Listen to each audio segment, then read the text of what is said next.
Sometimes it's just coming from a really raw and broken place of asking God, like, where are you? Why haven't you answered this for me? Why haven't you shown up for me? When I am suffering, my world gets smaller and smaller and smaller until it spirals into this dark hole that I am alone at the bottom of. Right. Worship and the church invites me to recognize that that is not my forever state. Yeah. Very few things are like suffering in their ability to make me functionally feel like God doesn't care about me.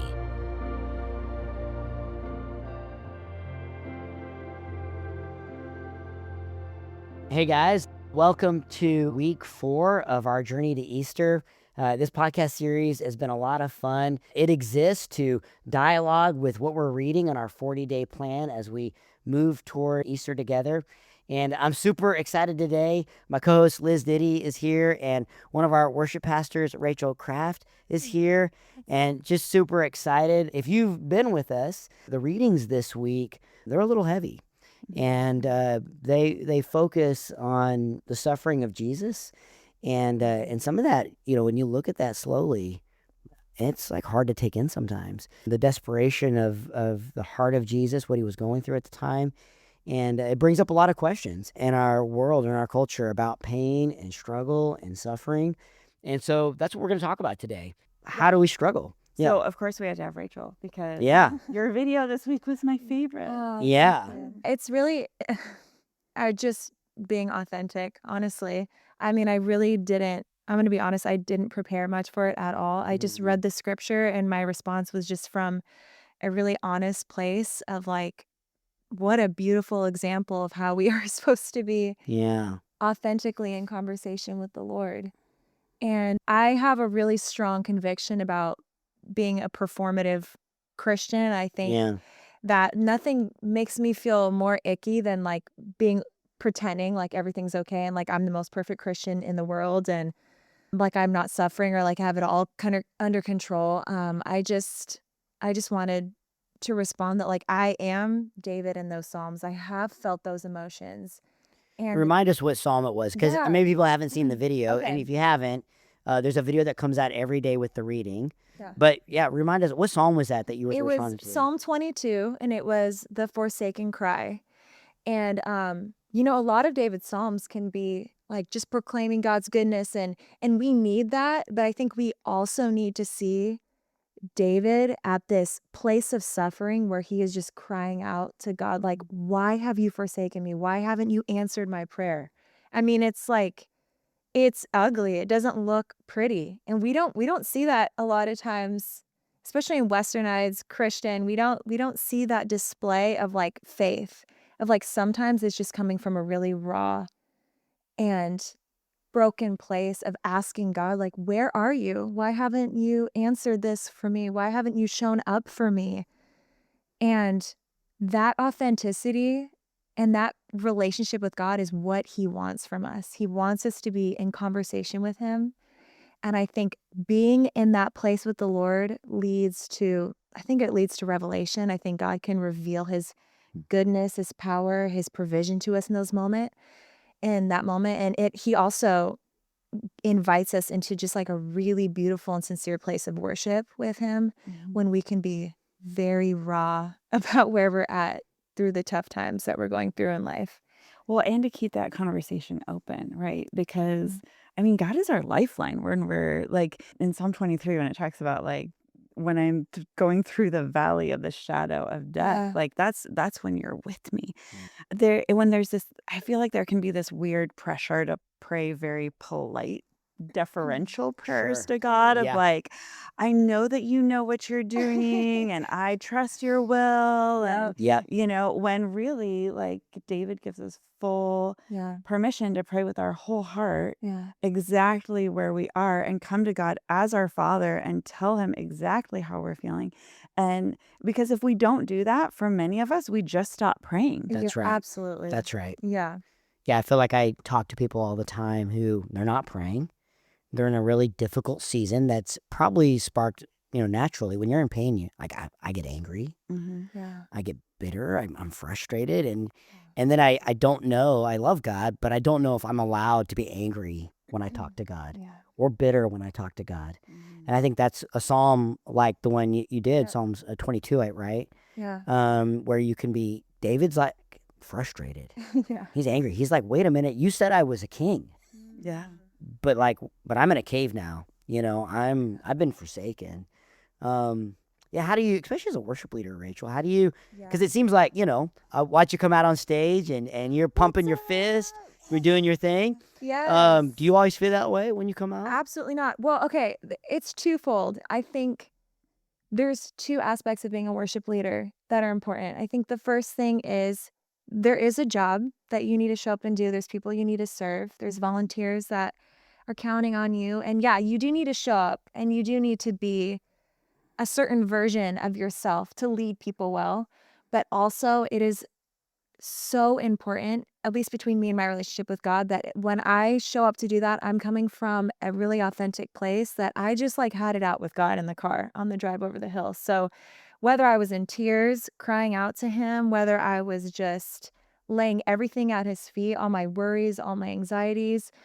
What a lot of people don't know too is, and all the moms have felt this, when you're in that first trimester and you're just so nauseous, so tired, especially if you're in the first trimester with a toddler, which was my experience very recently. And people don't know you're pregnant. They don't know what you're struggling with, but you still have to show up for your family. You have to show up and do a job.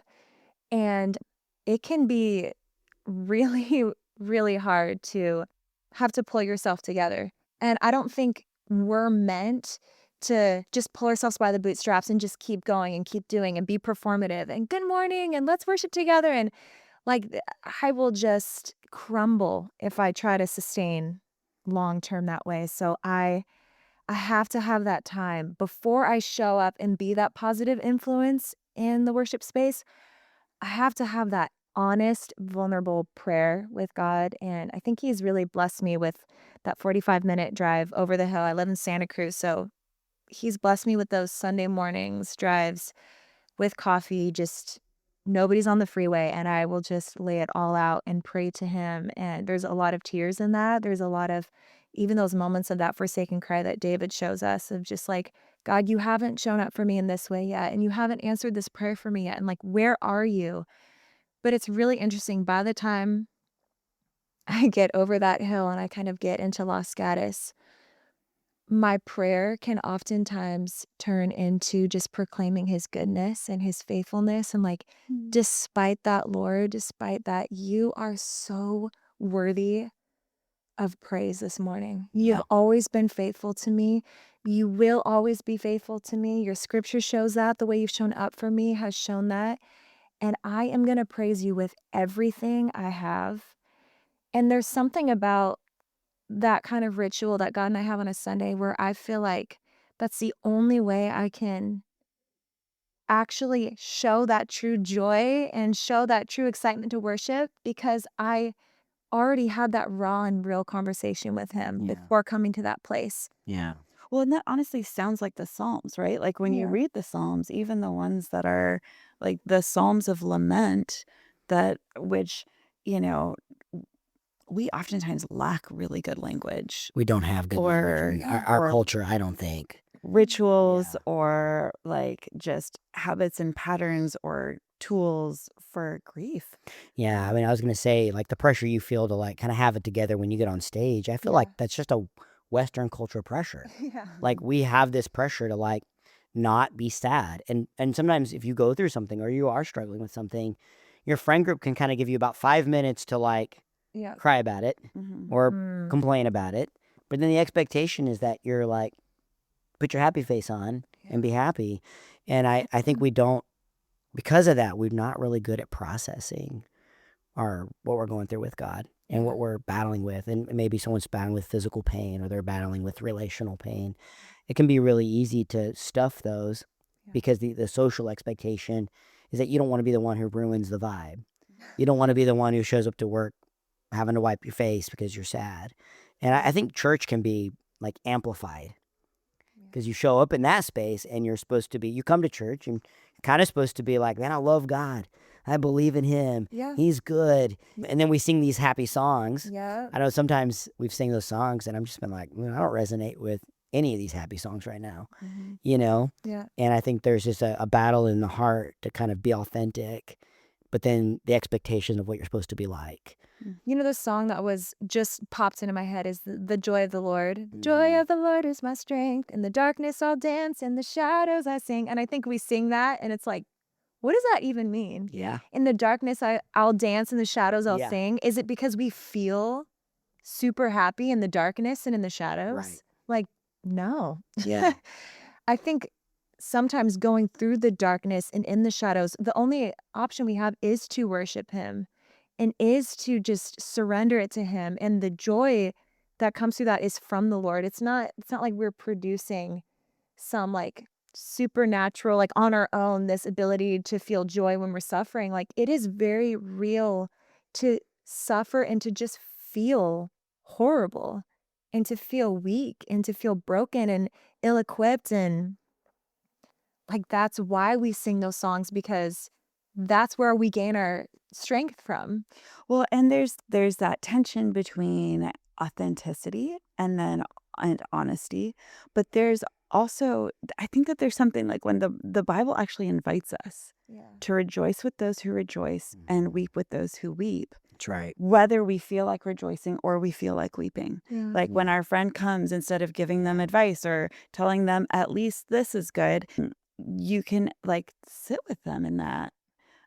Or, if our friend comes and says, I got the new job when, our husband was just laid off, then we can actually Yeah.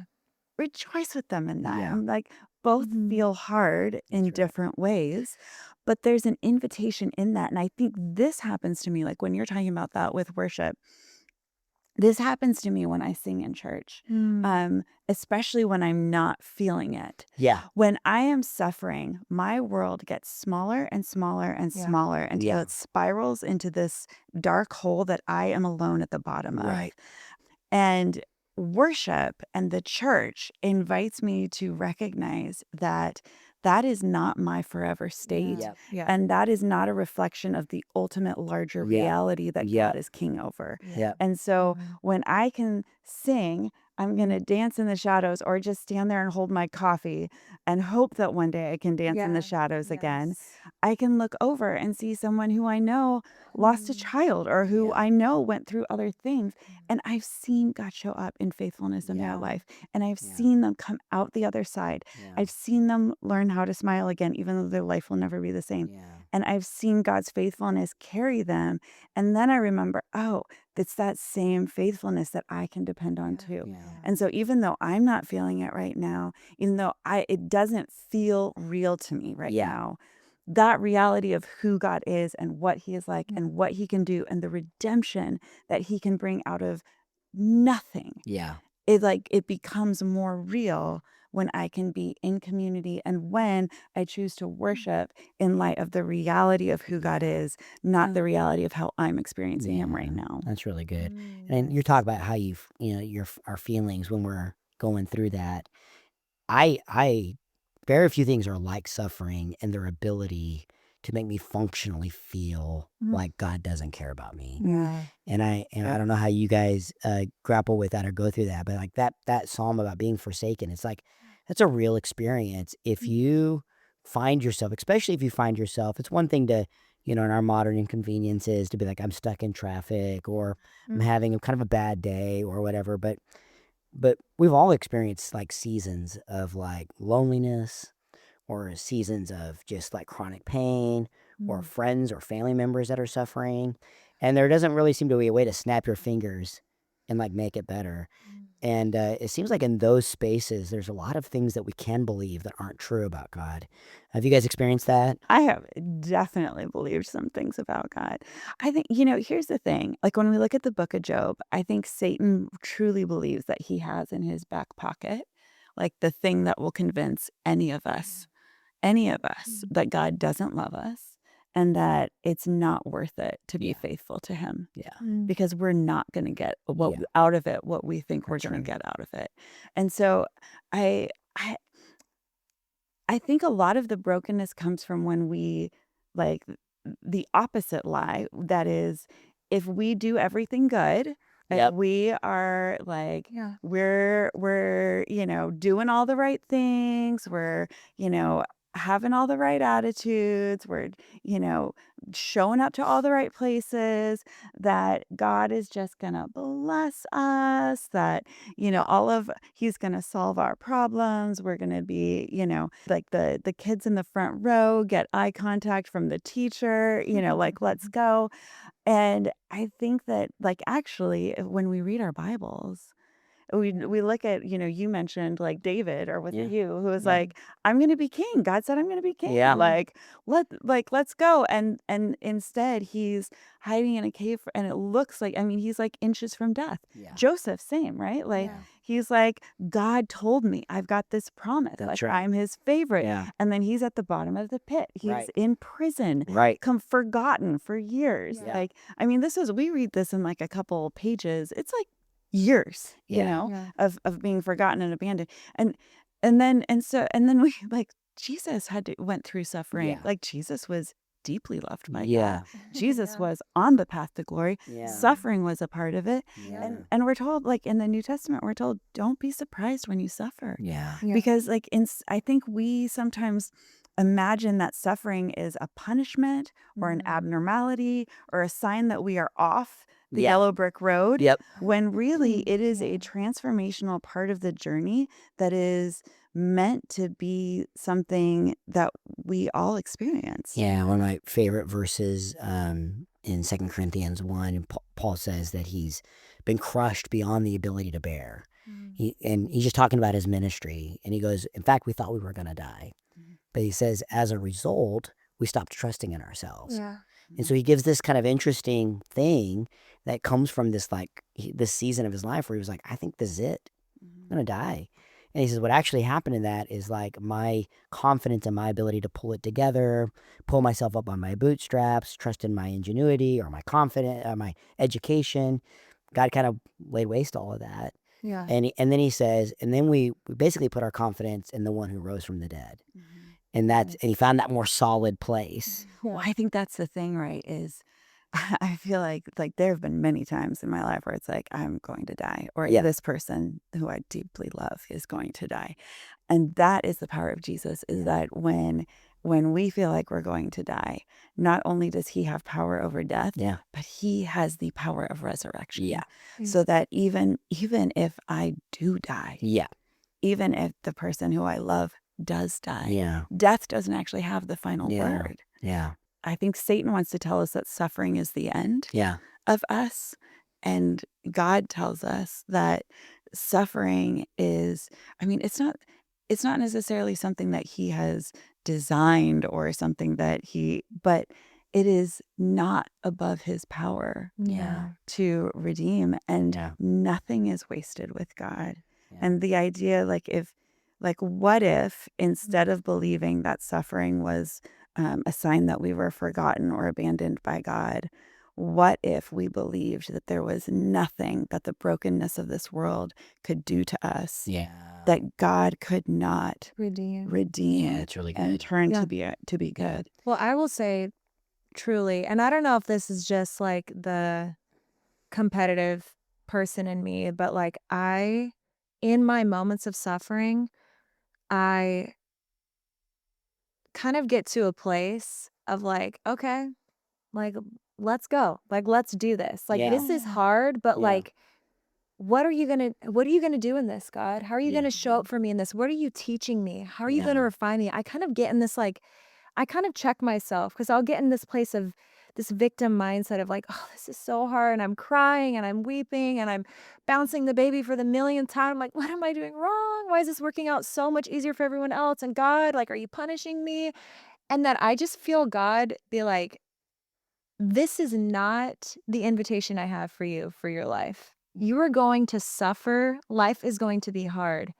And do you want to rise to the occasion and see how I can bless you, what I can do for you through your Mm. suffering? There's been so many times, even just looking back in my past and in my childhood, where thank God he met me in those moments of suffering. Even I didn't know it when I was little. I didn't know it as I was growing up, but I can look back now and see how he refined me. He took something broken because of the brokenness of this world, and he made it into something so beautiful that I can honestly say I wouldn't change it. Like, thank you, Jesus, for having me go through that. Like, or just allowing me and meeting me there in those moments and saving me and redeeming me through that. Because the wisdom I gained from that, the clarity of his love, of his Yeah. faithfulness, like that's how I'm able to even sing of his faithfulness Yeah. because I can look back on those moments where he has shown up in Yeah. the How do you midst of sing my about his suffering. faithfulness if he hasn't shown Right, if himself? life's been Yeah, so exactly. just, Yeah. delightful, and it's like, Yeah. yeah, he's faithful because life is just perfect and easy. It's like, no, we can sing about his faithfulness because we have been in the trenches Yeah. where we had nothing left to clasp onto, Yeah. and all we could do was look up to God and ask for his help Yeah. and ask for him to show up. And Yeah. for me, that's kind of where I am finding just being like a new mom and like going through different challenges that come with that. That's where I am finding my strength right now, and my joy and my excitement is like, you know what? This is really hard, and I'm really excited because I know how God has shown up for me in the hard times in the past, and I know he's going to do something really, really beautiful in my family and me. He's changing me. Yeah. And yeah. It's an interesting. I think sometimes my tendency when I see when someone's really suffering in front of me is to say things that are true, just like that. Right. Hey, you know God's going to work through things like this. He's going to bring something beautiful out of it. And I've got family members and friends that have gone through some real loss. Yeah. And what I've realized is I've had to learn that there's a potential of both, like Yeah. the grief is real Yes. and God's hope is true. And that somehow as Christians, we've got to be able to give space to hang on to two. Yeah. Right? Where I think like if we don't, then what will happen is we'll kind of invalidate or we'll silver line Sure. their pain, right? Like, hey, but you know it's bad. When I was single for a long time, it was like the hardest thing I ever went through. Now it feels like, oh man, it was just a season. It was no big deal. But at that time, it was like, I'm going to die, you know? And I just really am like, but you know that God's doing good things in your character and all this different stuff. And I just kind of wanted them to validate, like, also it sucks. This sucks. Yeah. You know what I Yeah, mean? And there's a absolutely. thing of which like Jesus, I love that when Jesus comes and Lazarus has died Yeah. and he's kind of waited so that he would die. It kind of there seems to be this bigger story going on and he knows he's going to raise him and yet he shows up and he weeps. And there's this thing where like Jesus was both grieving as the God who is the man in the moment, grieving, yet also knowing there's a resurrection coming. And I wonder like sometimes how we can allow one another to do that. Can we allow each other to go, this really sucks. I just want to name it. It sucks. You know, Yes. having, the sleepless nights and maybe I know some moms have like postpartum or, there's different things going on and like, Yes. man, it sucks. And God is really kind.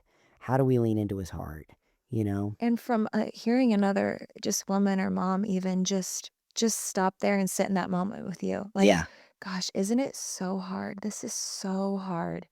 And you're just like, yeah, this is really hard. And you're Yeah. like, yeah, it's hard. This sucks. And you're like, Yeah.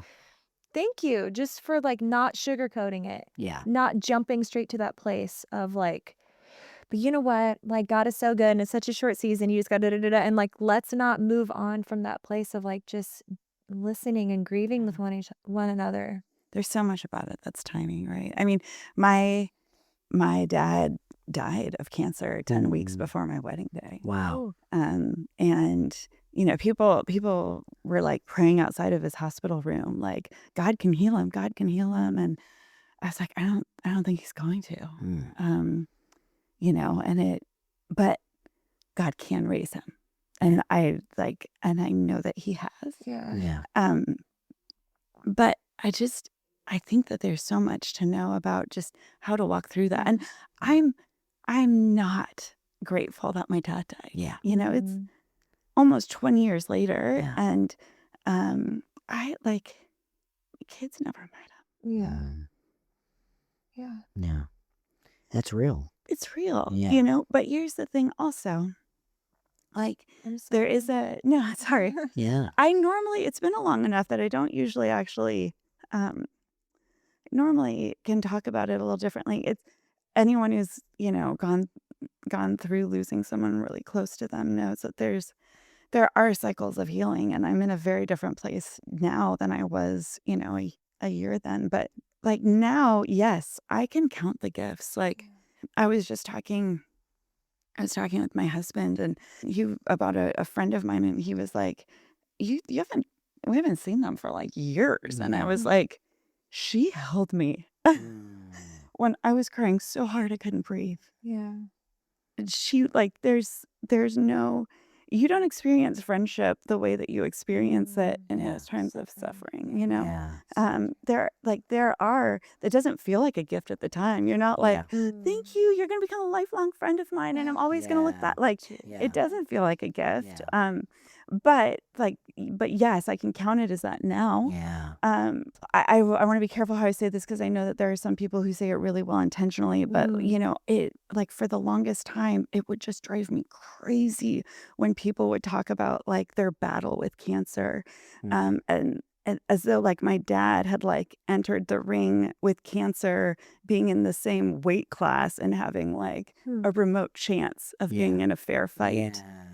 And that just wasn't the Yeah. case.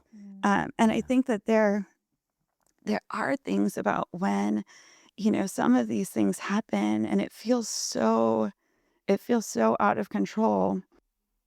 Like there are moments that people were there for me that I'll never forget. There were ways that God was there for me that I'll never Yeah. forget. There are ways that I experienced community and the church as like a larger group and as a place of worship Yeah. that shaped me, that experienced the way I still experience church to this day. Yeah. I think that there are things in our life where honestly we can sort of feel like we got this. Yeah. Like Yeah. Yeah. I got my career. I got Totally. my Yeah. I Yeah. found my You can buy the I lie found that my like dream guy. We actually have Yeah. pretty cute kids who are a Yeah. lot of fun to hang out with. Like there are things in life where we can feel like I got this. And I feel like there's something about suffering that just there is an invitation not to just be raw with Yeah. God, but to be naked before him, to say like, I don't got this. I Yeah. do not Yeah. have power over sin. I do not have power over death. Yeah. Only you hold those things. Yeah. And I am completely powerless and dependent on you. And I don't know what you're going to do in this moment or how you're going to show you up in that power Yeah. or not. Yeah.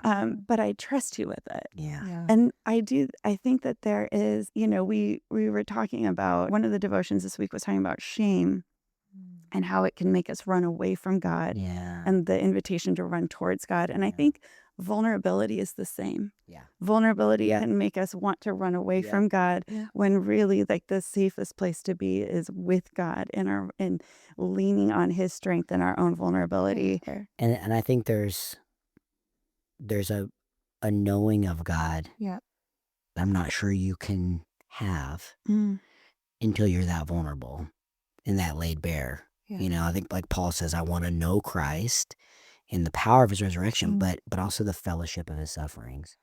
And he seems to be saying that there's an intimacy with Jesus that only exists when you look at like Isaiah 53, where it says that he was bruised and beat and he was a man of sorrows. There's something you'll just never know of Jesus Yeah. until you lean into that aspect of your experience, I think. And I know that's been true in my own life. I think, Venture is a big church. And I know that there are people at Venture who struggle with grief right now. There are people struggling in their marriage. If you're listening, today, I just want to know that we love you. We love you so much. Venture is a big church, but we're also a family. And one of the things I know about these kinds of struggles, wherever you are in these struggles, there's a tendency to feel really alone and then to do things that actually make you alone, to pull back from people and to really be afraid of being seen where you are in that vulnerable state. So I just want to encourage you. Venture's got pastors and teams and ministries, people who really want to know you and love you. There's marriage ministries, 2 classes that run on Sunday morning. There's coaching ministries. There's life groups. There's prayer ministry at the front after church.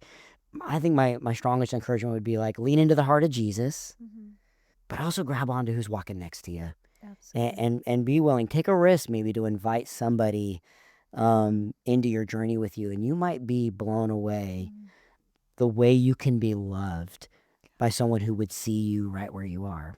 And that's the beauty of the church. I think this is the family of God, and the beauty of it is that God has made it so that we can actually be known and loved. Jesus loves us through his people. Yeah. And so I want to encourage you to step into that. We can leverage the strength of one another. Yeah, But also don't make the mistake of just assuming that because someone looks strong that they can't really that's right. to where Absolutely. That's you're right. at. Amen to that. Well, thank you so much for being with us. We love these conversations. These conversations are rooted in our reading. If you haven't joined in with us, you can download the app, read with us every day, watch videos like Rachel's videos, but journey with us as we aim our lives and our heart toward the resurrection of Jesus that we celebrate at Easter. And we can't wait to see you next week. Thank you.